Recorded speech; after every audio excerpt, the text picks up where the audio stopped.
ప్రభుచరితం రెండవ భాగం నుంచి 803వ పేజీలో మొదటి పేరా నుంచి చదువుతున్నాను. జై బాబా.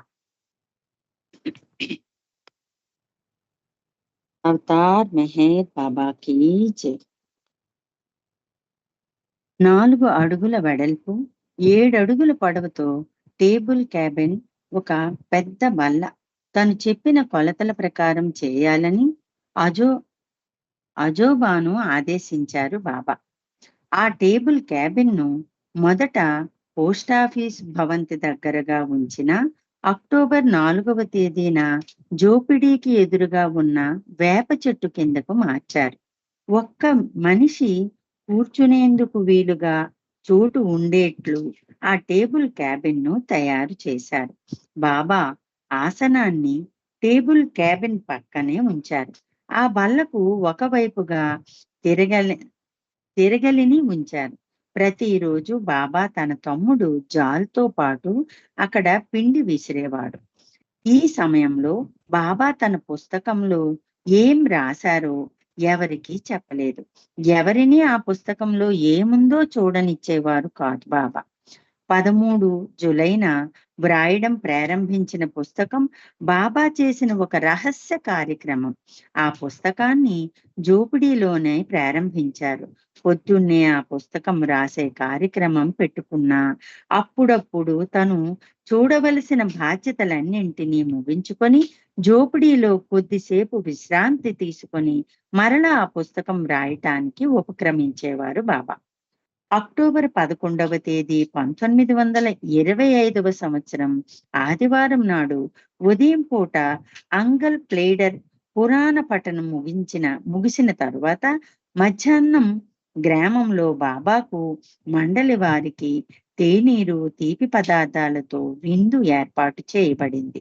బువాజీ బువా చనిపోయిన సందర్భంలో జరుపుకుంటున్న సంవత్సరీకపు కార్యక్రమంలో పాల్గొని ఆ రోజు రాత్రి భోజనం అక్కడే చేశారు బాబా.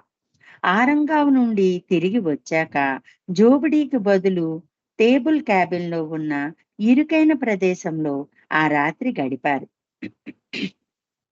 అప్పటి నుంచి బాబా ఆ ఇరుకైన ప్రదేశంలోనే వ్రాసేవారు.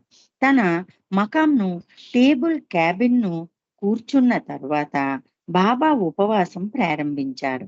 తను కేవలం పాలు లేకుండా పలుచటి టీ, మంచినీరు మాత్రమే తీసుకుంటూ ఉపవాసం ఉంటానని చెప్పారు. అలా ఎంతకాలం ఉపవాసం చేస్తానో చెప్పలేనన్నారు.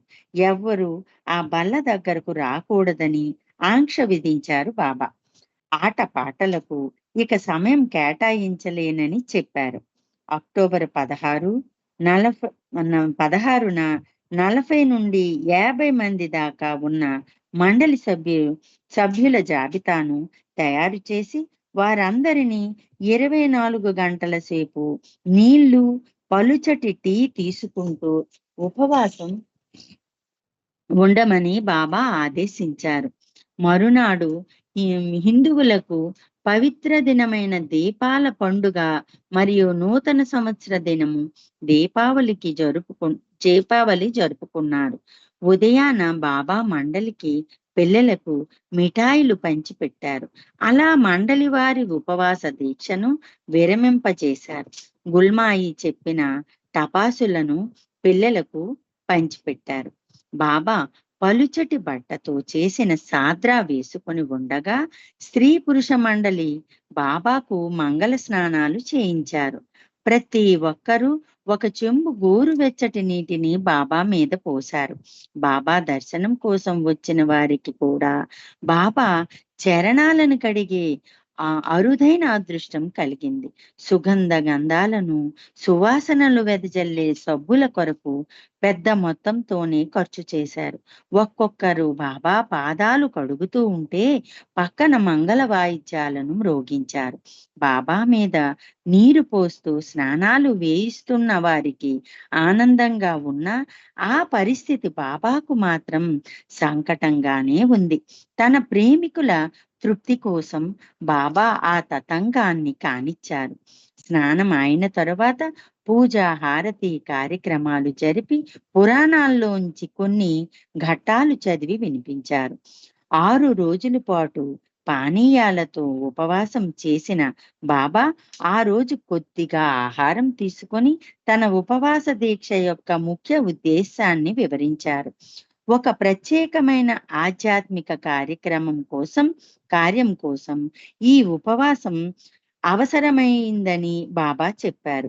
ఈ ఉపవాసం వ్యతిరేక ప్రాణాయామానికి సహాయం చేసిన చేసిందన్నారు. వ్యతిరేక ప్రాణాయామం అంటే మామూలుగా మనుషులందరూ తీసే శ్వాసకు వ్యతిరేకంగా శ్వాస తీసుకునే కార్యక్రమం అని చెప్పారు. ఆ రోజు మధ్యాహ్నం మండలి వారిని 3 బృందాలుగా విభజించారు. మొదటి బృందానికి 3 నెలల పాటు నీళ్లు, పలుచటి టీ తీసుకుంటూ ఉపవాసం చేయమని చెప్పారు. రెండవ బృందానికి వారానికి 2 రోజులు గురువారం, ఆదివారం అదే రీతిలో ఉపవాసం ఉండమన్నారు. మూడవ బృందానికి వారంలో ఒక్కరోజు గురువారం మాత్రమే ఉపవాసం ఉండమని చెప్పారు బాబా.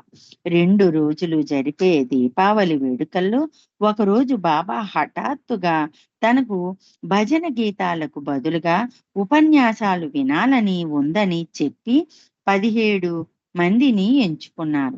చాలా మందికి ఉపన్యాసాలు ఇచ్చేందుకు ఏ విషయం ఎలా మాట్లాడాలో తెలియదు. వారు ప్రేక్షకుల ముందు వెర్రి మొహాలతో బిడియపడుతూ నిల్చున్నారు. కొందరు అర్థం పర్థం లేని విషయాల మీద మాట్లాడారు. అలా 2 గంటల సేపు ప్రసంగాలు జరిగాయి. బాబా ఒక్కొక్కరికి మార్కులు వేయసాగారు. దీపావళి పండుగకు వచ్చిన అతిథుల్లో సదాశివ్ పటేల్, బైదిల్ ఉన్నారు. ఈ మధ్యనే బాబా తల్లి కూడా బాబాను చూసేందుకు వచ్చారు.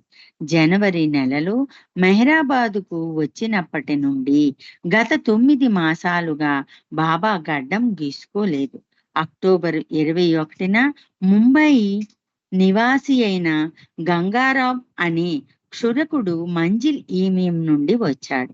బాబాకు గడ్డం చేసేందుకు అతనికి అనుమతి ఇచ్చారు.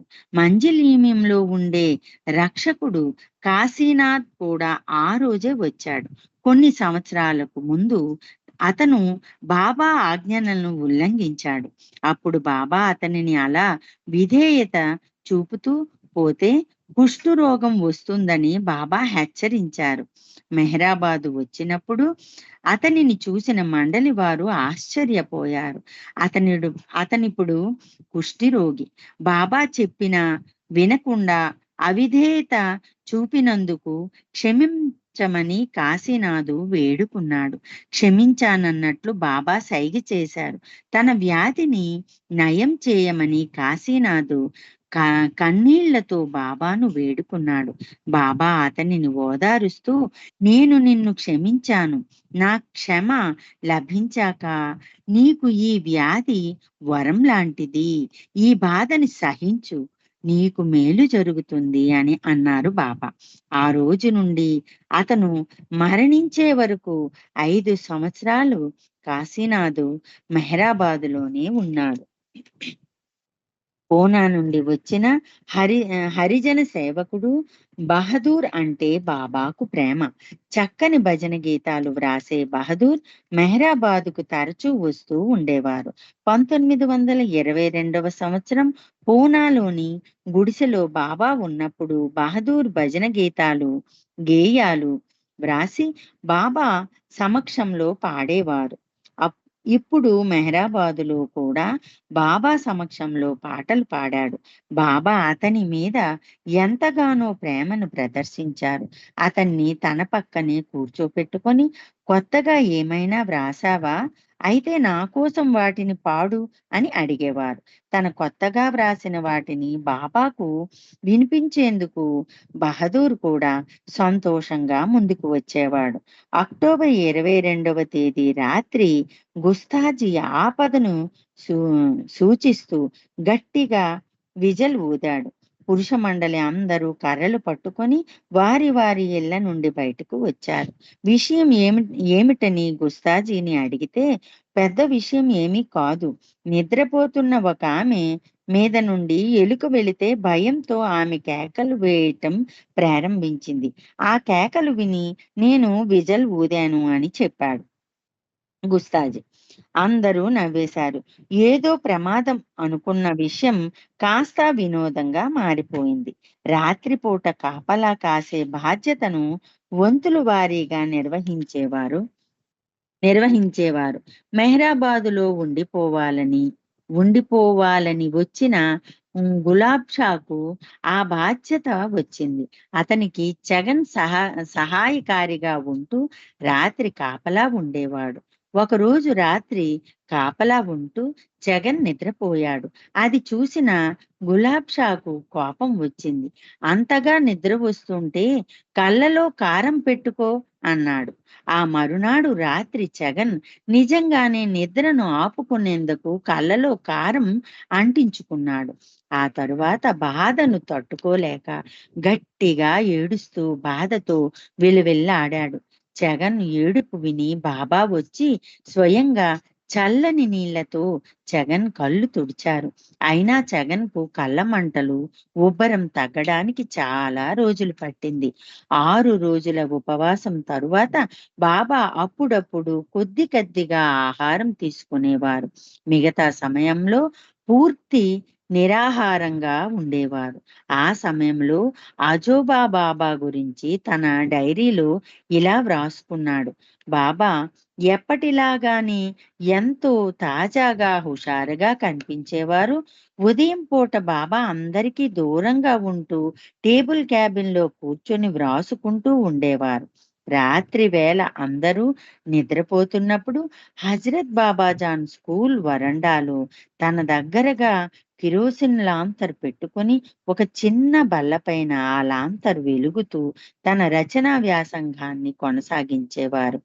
లఘుశంక తీర్చుకోవటానికి మండలి వారు అర్ధరాత్రి మేలుకొని బయటికి వచ్చి చూస్తే బాబా దీర్ఘంగా ఆలోచనల్లో మునిగిపోయి ఒంటరిగా వ్రాసుకుంటూ కనిపించేవారు.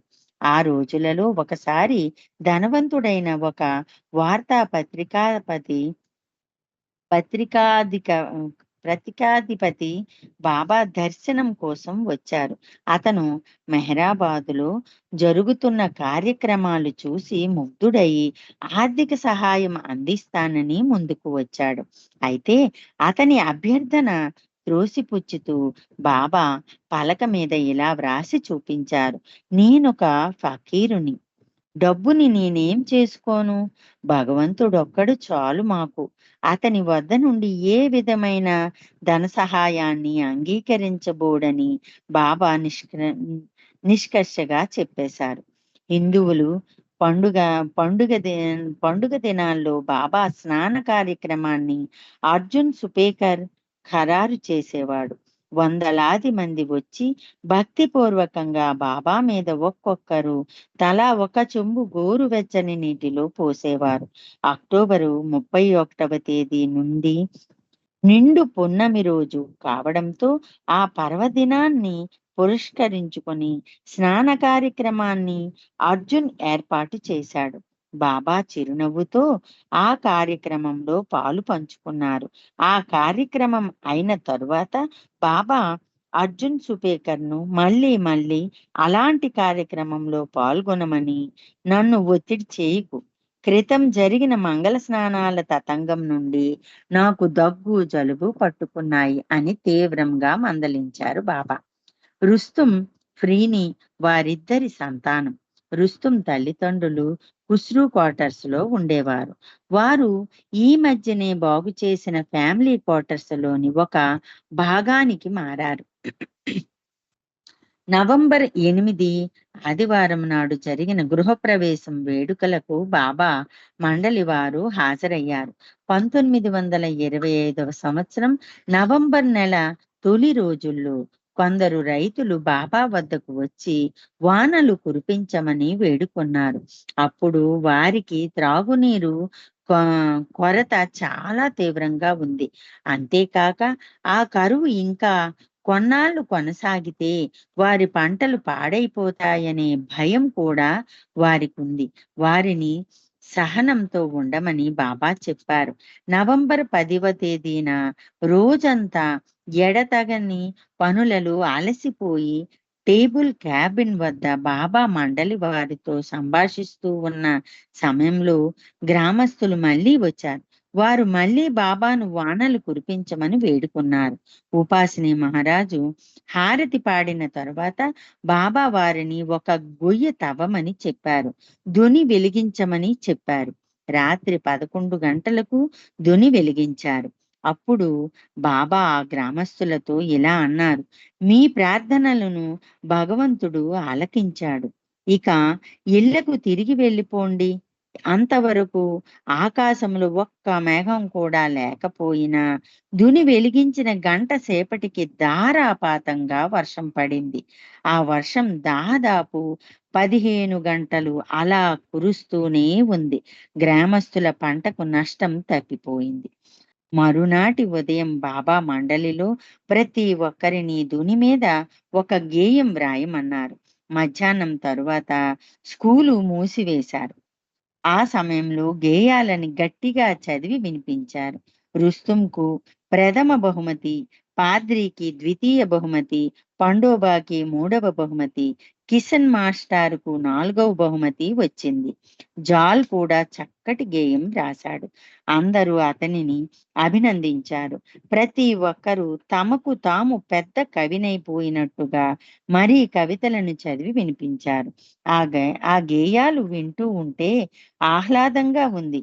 వాటి అర్థాలను ఒక్కొక్కరు వినిపించారు. రుస్తుం పాద్రీల కవితలు తప్ప మిగతా వారివి అంత భావయుక్తంగా లేవు. వాటిల్లో లోతైన అర్థం అసలు లేదు. పాద్రి రాసిన ఆ గేయాన్ని బాబా చాలా ఇష్టపడ్డారు. ఓ సద్గురు మెహర్ బాబా, నీవే మా ఆలంబన, దివికి భువికి దేవుడవు నీవే, మా అందరినీ కాపాడే మహిమాన్విత ప్రభుడవు నీవే.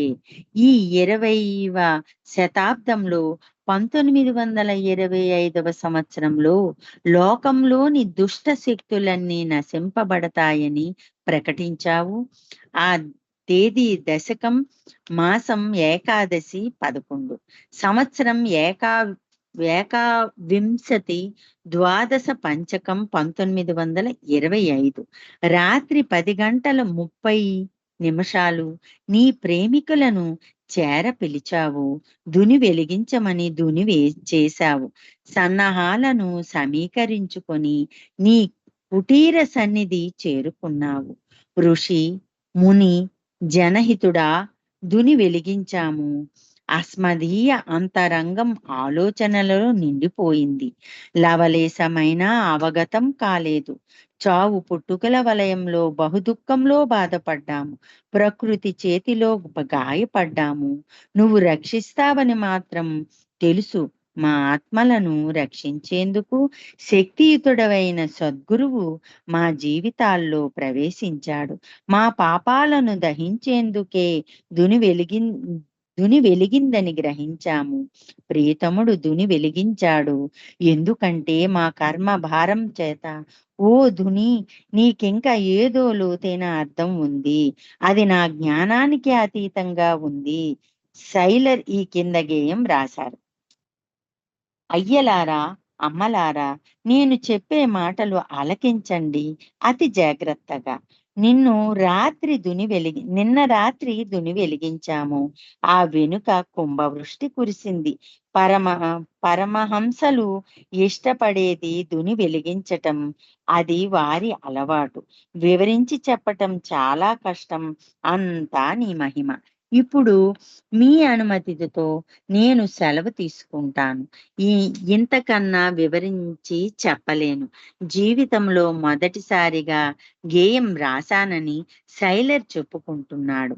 బాబా వెంటనే ధుని గురించి గుజరాతీలో విన్న హిందీ పదాలు కలుపుతూ ఈ పంక్తులు వ్రాశారు. నీ కీర్తి కొనియాడేందుకు నా కళానికి శక్తి లేదు. నీ జ్వాల తొలిసారి మెరుగవగాని వాన కురిసింది. ఎంత గొప్పది నీ కానుక! నీ దగదగలాడే జ్వాలను చల్లబరచాలని దైవమే స్వయంగా నీ గౌరవార్థం గంటల తరబడి వాన కురిపించాడు. వేలాది మందికి చేయూతగా వేంచేయాలి నువ్వు. నిరుపేదలు నిన్ను దీవిస్తారు. నిన్ను మ్రొక్కే వారికి నీ రక్షణ కలిగించు. ముని లక్షణాలు పునికి పుచ్చుకున్నావు. లోని లోని కరిగిన వాడు నీవై నీలో కరిగినవాడు నీవే భావిస్తాడు. అద్భుతం నీ ప్రభావం, అద్భుతం నీ లీలా విలాసం, అద్భుతం నీ నైజం. పెంచినా త్రుంచినా అది నీ పురస్కారమే. విత్తనాన్ని మొలకెత్తించిన, వృక్షాన్ని వేరుతో సహా పికిలించిన ఏదైనా నీ దీవెనే. మరి పాటు లేకుండా నిన్ను వాడుకున్నవాడు వందలాది భక్ష్యాలు వండి పెడతాడు. నీ ఎడ తెలియని మూర్ఖులు తెలివి మాలి ముసులుకుంటే నీ ఒక ఘోర విపత్తు. అతి అతి మంచి గుణాలు అవలక్షణాలు కలిసి ఉన్న పూజారివి నువ్వు. ఒకరిని అలలపై తేలిస్తావు, మరొకరిని ముంచేస్తావు. అది నీ నైజం. అహ్మద్ నగర్ ప్రాంతమంతా విల విహానమై ఉన్నప్పుడు సరైన సమయంలో రైతు పడిన శ్రమకు ప్రతిఫలం అందించావు. అగ్ని రూపంలో వేడిగా ఉంటావు. నీరుగా మారితే చల్లబడతావు. నీ మంటలతో వెచ్చదనం వెలిగించావు. దరిచేరని వారికి నీ వెలుగులు లోకానికి ఆహ్లాదం కలిగిస్తావు. నువ్వు బాబాను శరణు కోరితే నీ పెదాలు మూతబడాలి. సద్గురువు చరణాలను సేవించేవారే ధన్యులు. ఓ ధుని, ఎనలేనిది నీ కీర్తి. ఋషుల మునులే నిన్ను కనుగొనగలరు. నువ్వు బెహ్రాంను నిద్రపుచ్చావు, ఆకాశాన్ని ఏడిపించావు. నిన్ను వెచ్చదనం నరాలను కరిగించింది. నా సాద్రాను తడిపింది. నీవే సద్గురువు, సత్యమైన సేవకుడివి. అన్ని వేళలా అతని చెంతనే ఉండాలి. కరువు జ్వాలల్లో జీవించటం దుర్భరం. అది నీ స్వేదాన్ని చిందించింది. గురువుకు నువ్వు నిజమైన బానిసవి. నా చల్లని చేతులలో నిప్పులు చెరిగే చండానివి అని కవిత రాశారు. ఈ కవితలు చదవటం అయిపోయాక మాసాజీ గత రాత్రి తనకు జరిగిన అనుభవం గురించి చెప్పాడు. తను బాబాతో పాటు కాపలా ఉన్నాడు. వర్షం కురవటం ప్రారంభించడానికి ముందు బాబాతో పాటు దుని దగ్గర కూర్చొని ఉన్నాడు. అతనికి తల తిరుగుతూ ఉన్నట్లు ఒక్క క్షణం మత్తుగా అనిపించింది. అంతలో తన తలకు కట్టుకున్న గుడ్డ దుని మంటల్లో పడిపోయింది. బాబా కొన్నిసార్లు గట్టిగా చప్పట్లు చరిచారు. మాసాజీకి మెలకువ వచ్చి చూసేసరికి తలకు చుట్టుకున్న గుడ్డ మంటల్లో పడి కనిపించింది. దానిని దునిలో నుంచి బయటకు లాగి మంటలు ఆపేశారు. అప్పుడు బాబా ఇక మీద దునికి దగ్గరగా కూర్చోవద్దని చెప్పారు. అంతేకాకుండా రాత్రి కాపలా ఉండేందుకు మెలకువగా ఉండాలని కూడా హెచ్చరించారు బాబా. అవతార్ మెహర్ బాబాకి జై. ఈ పేర పూర్తవ్వాలని చదివాను. బాబా నన్ను క్షమించాలి, ఒక్క నిమిషం లేట్ అయింది. జై బాబా అండి. నాకు ఈ రోజు ఈ అవకాశం ఇచ్చినందుకు బాబా వారికి ధన్యవాదాలు తెలుపుకుంటూ, మీరు విన్నవారికి జై బాబాలండి.